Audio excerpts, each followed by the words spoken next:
안녕하세요, 이코록스입니다. 오랜만에 뵙습니다. 제가 원래는 목요일에 영상을 올렸었는데 제가 유튜브에 영상을 업로드 할 때는 맨 처음에 비공개 상태로 이제 업로드를 합니다. 그래서 이제 뭐 저작권이라든가 요런 게 있는지 한번 판단해 보고 이제 공개 상태로 이제 보통을 돌리는데요.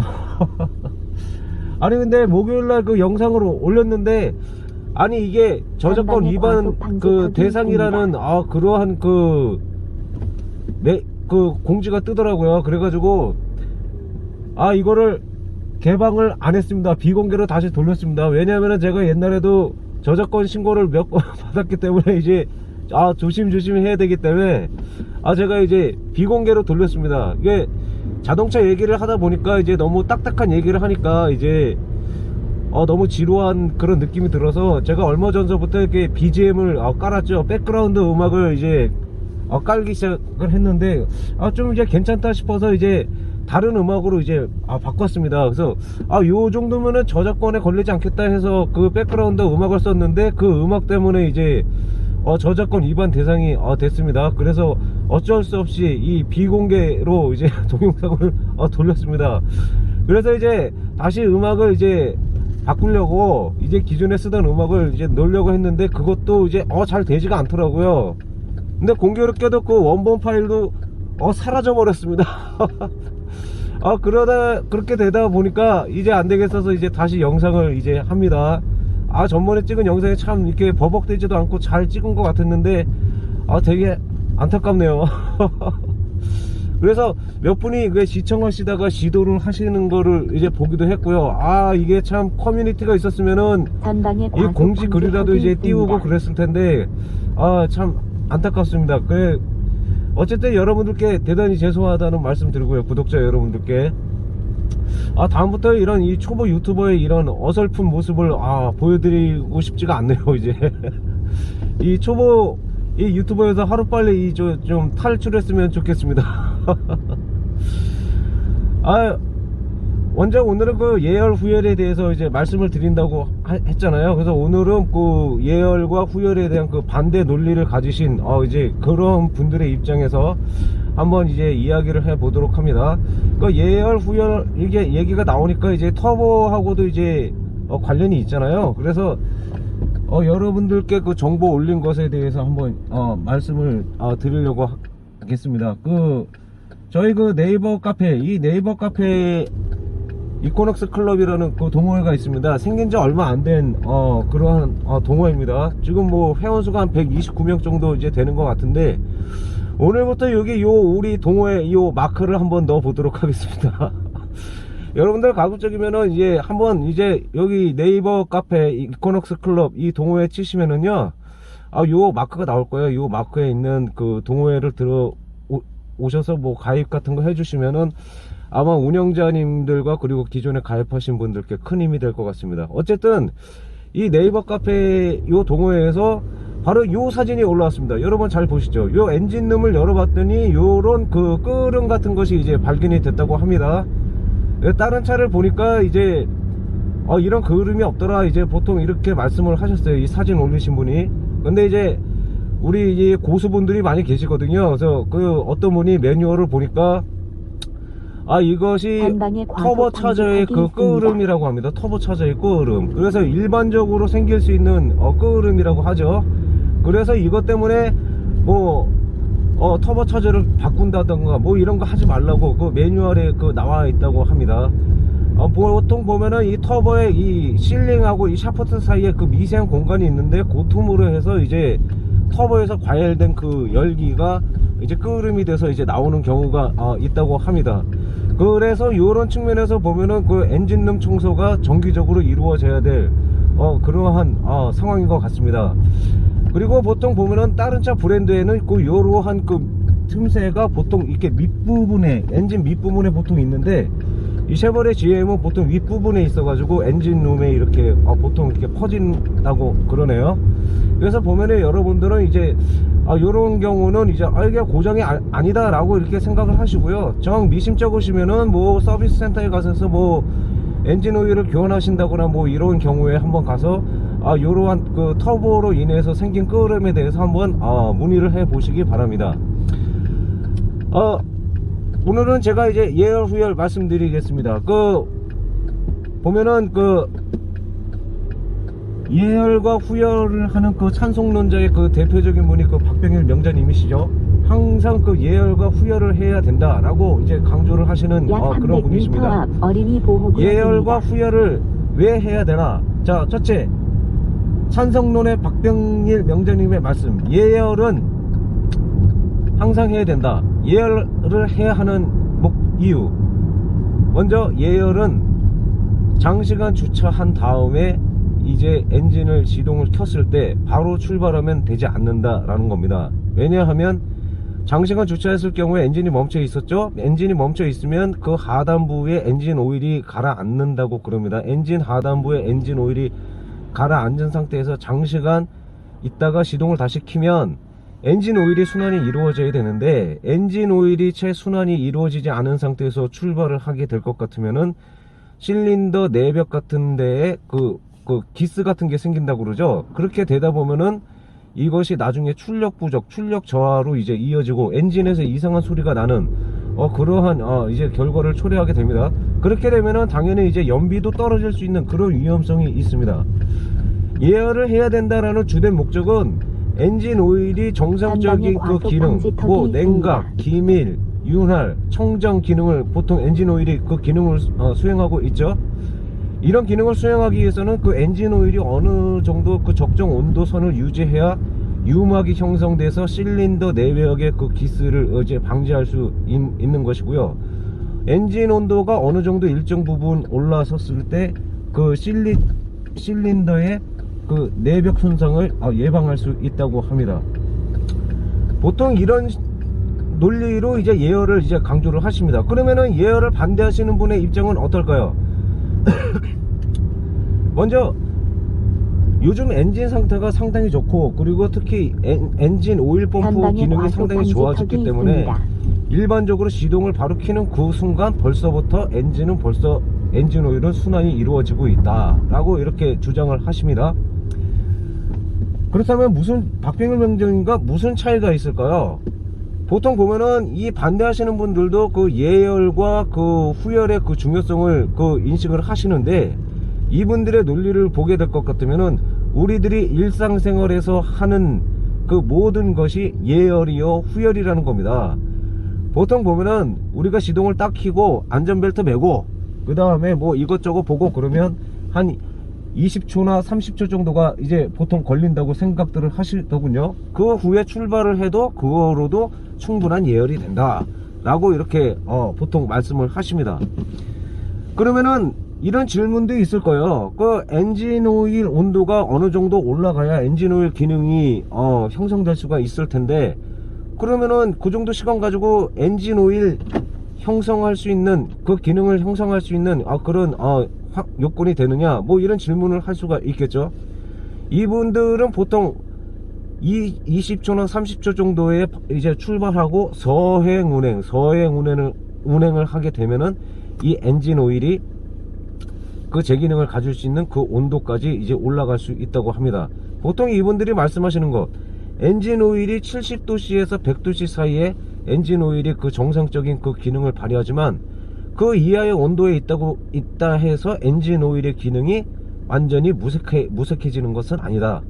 어느 정도 엔진 오일의 4대 기능, 윤활, 청적, 냉각, 기밀 성능은 충분히 유지가 되고, 서행 운전을 하는 2분 정도, 2-3분 정도의 서행 운전을 통해서 우리가 보통 엔진 오일을 상승시킬 수 있다. 보통 이런 식으로 말씀을 합니다.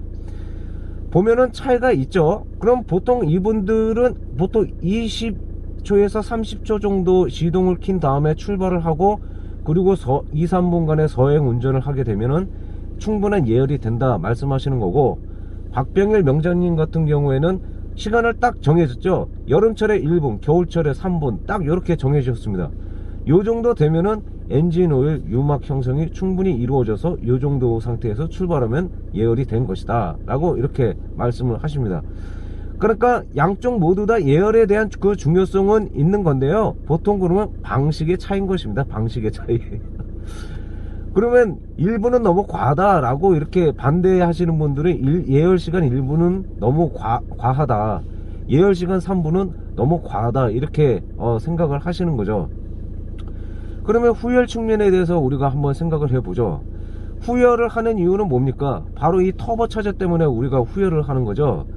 이 터보가 이 고출력 고효율을 내기 위해서 공기를 흡입하는 그러한 기기죠.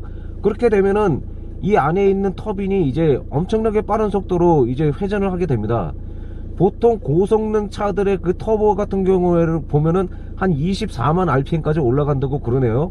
그렇게 되면 엄청나게 높은 그 RPM을 유지하게 되면은 그 열이 많이 생성되게 되겠죠. 그러면 아마 뻘겋게 달아올 겁니다. 24만 RPM까지 도달하게 되면 심지어는 그 이 터보 차저의 온도가 이 1000도까지 이제 상승을 하게 되는데, 뭐 일반적으로 만든 그 터보는 보면은 이 1000도까지 버틸 수 있는 금속이 없다고 그러네요. 그래서 고성능 차량, 이런 24만 RPM까지 터빈이 회전할 수 있는 터보 차저를 가진 이런 차들은 보면은 이 세라믹으로 만든 터보 차저라고 그럽니다. 그래서 워낙 비싸죠. 이 세라믹은 보면 우주 왕복선이나 인공위성 같은 데에다 만들 때 들어가는 그런 상당한 그 비싼 소재죠. 그렇게 되다 보니까 이런 그 터보의 가격이 보통 일반 그 뭐 경차 수준에서부터 중형차까지 터보 차저 값만 그렇게 비싼 가격에 책정이 된다고 그럽니다.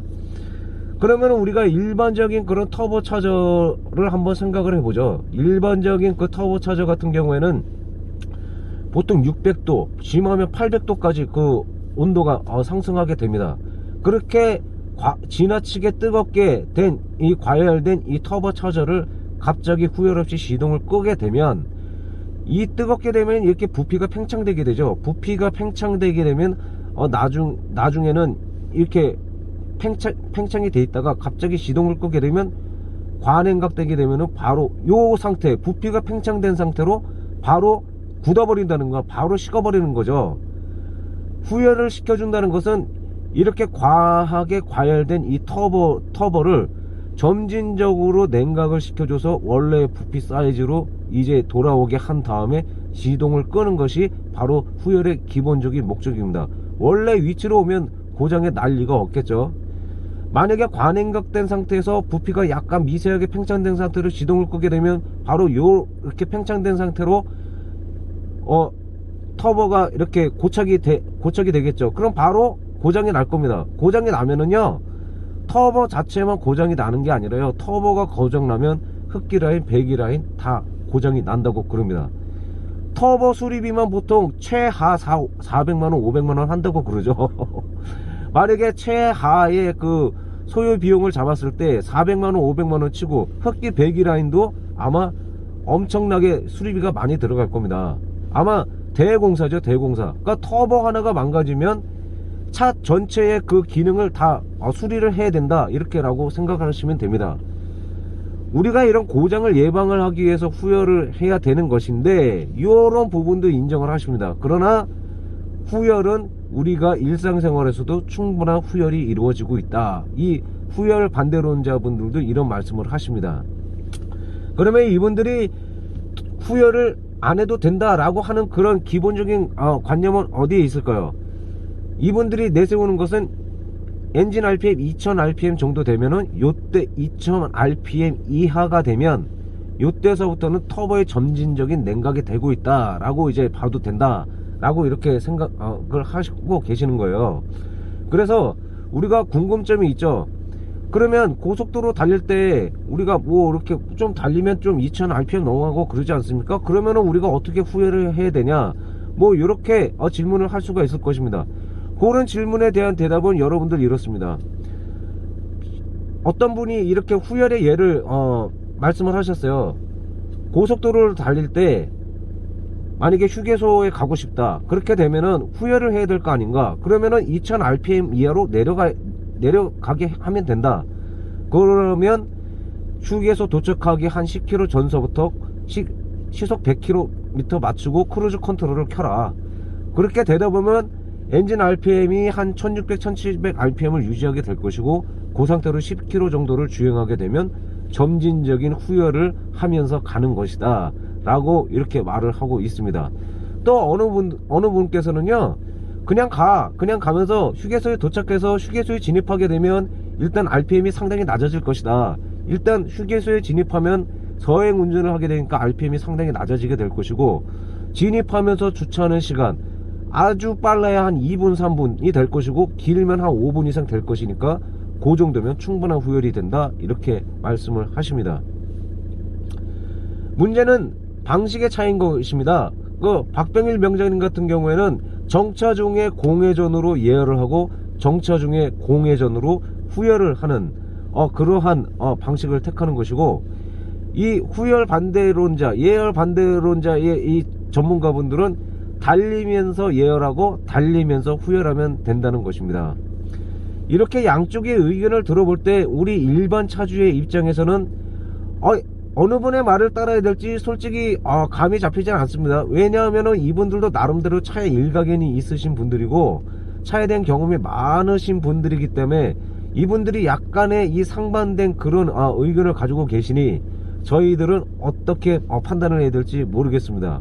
그래서 저는 생각을 해봤죠. 그러면 양다리를 걸쳐야 되겠다. 이거 양다리를 걸치면 되겠다라고 이제 생각이 들더군요. 그래서 보면은 박병일 명장님 같은 경우에는 후열 시간은 30초에서 1분이면 된다라고 이렇게 말씀을 하십니다. 그래서 보통 이제 제가 생각해 보면 뭐 여름철 뭐 예열하는 것은 시동 켜고 안전벨트 매고 보통 한 30초 되지 않습니까? 뭐 그러면은 뭐 그 정도 예열을 하면 될 것 같습니다, 제 생각에는. 그리고 후열은 그냥 집에 도착해서 그냥 한 30초 안전벨트 풀고 반대로 안전벨트 풀고 휴대폰 챙기고 뭐하고 그러면 30초 되니까 그때 그걸 다 챙기고 나서 시동을 끄면 그거로 후열은 될 것이라는 그런 생각이 듭니다. 양쪽 의견 다 신빙성이 있는 얘기니까요. 그 가운데에서 그 양다리를 걸치는 그 관념에서 뭐 예열하고 후열을 하면 뭐 나쁘지는 않을 것 같습니다.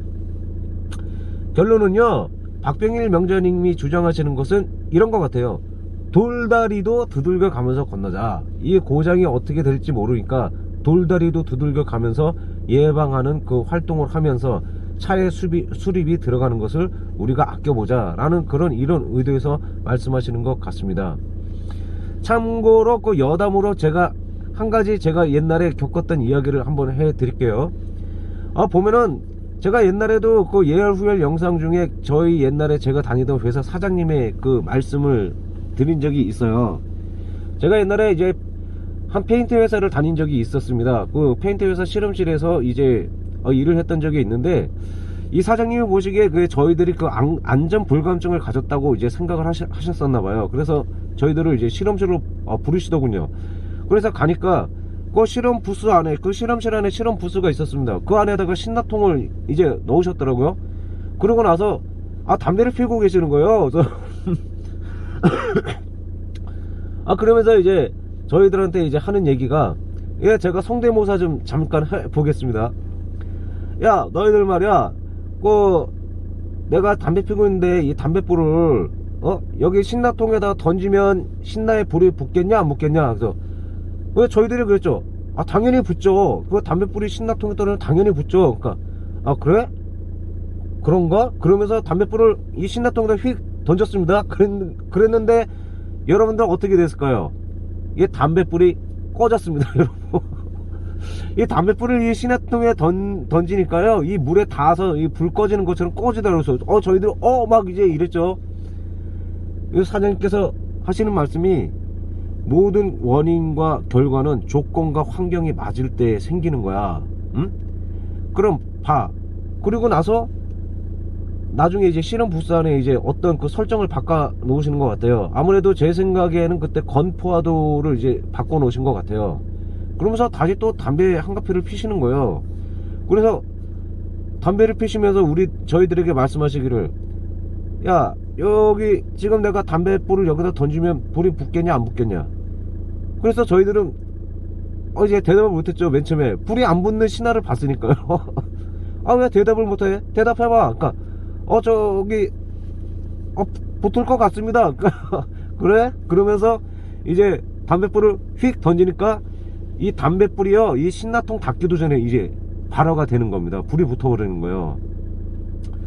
제가 왜 이런 말씀을 드리냐면은요, 이 고장이라는 것이 바로 이런 개념인 것 같아요. 꼭 이렇다고 해서 고장이 나고 저렇다고 해서 고장이 안 나고 이런 것이 아니라, 우리가 신나통에 불이 붙는다는 그 일반적인 그 상식을 가지고 우리가 조심조심해서 예방 차원에서 우리가 차를 관리를 하면 고장을 예방할 수 있다라는 이런 의도에서 이런 말씀을 드려봅니다.